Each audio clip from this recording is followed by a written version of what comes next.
I don't live in a fantasy world, okay? But it's like, okay,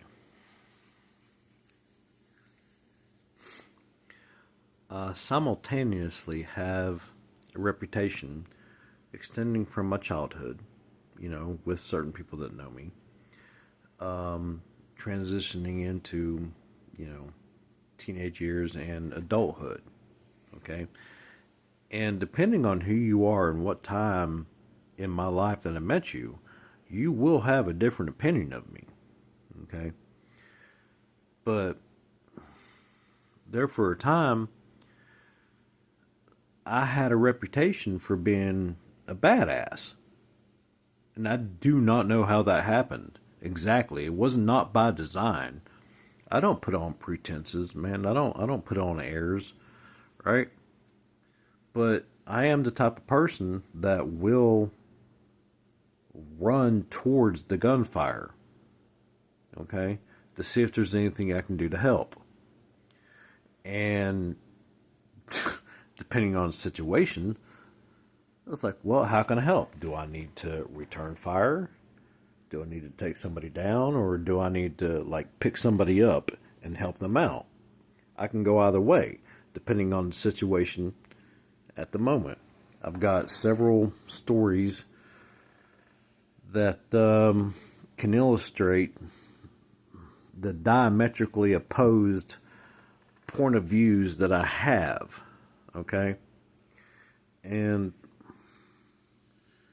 it's like what I'm looking like right now, this is my disguise. Okay?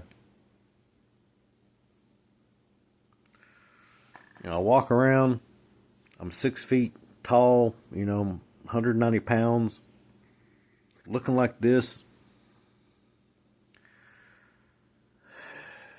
Ain't too many people gonna fuck with me.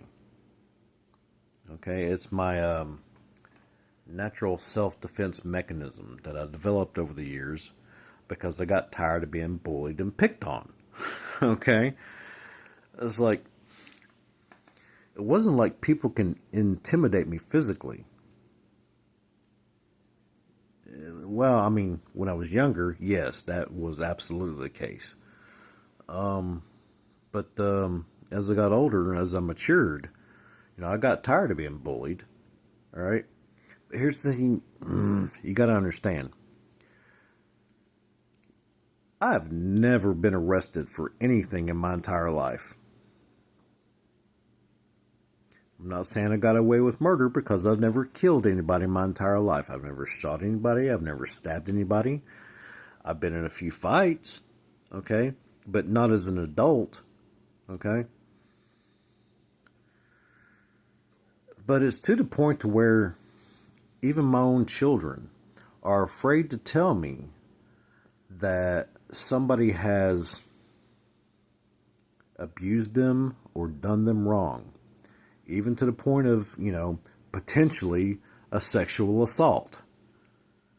I only find out later. They didn't tell me at the time because they were afraid that I might hurt somebody. And I'm like, well, you goddamn right I would, but I mean, it just all depends. What was the crime? What happened? Who was it? How did you handle it? You know?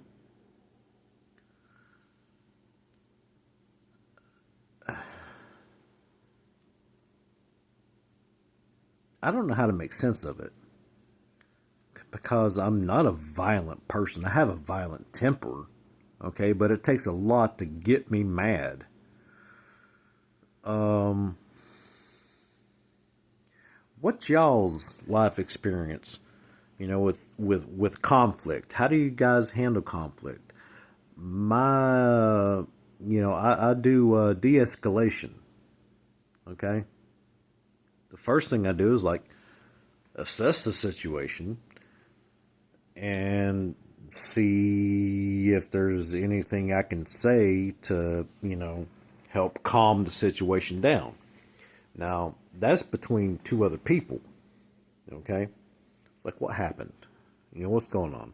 I play the role of mediator. Okay? not enforcer.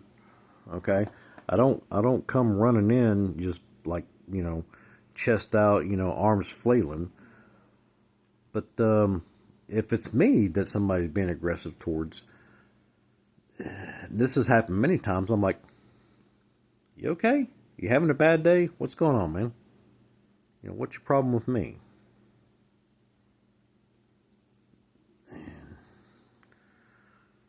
I don't know. How do normal brains work? Okay, because apparently my brain is not normal.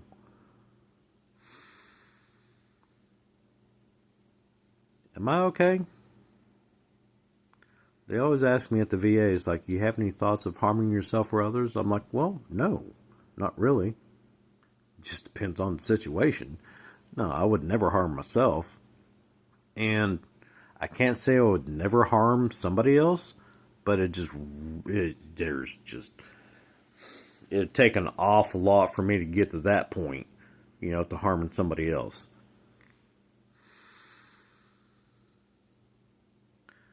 Deep Thoughts by Jack Handey.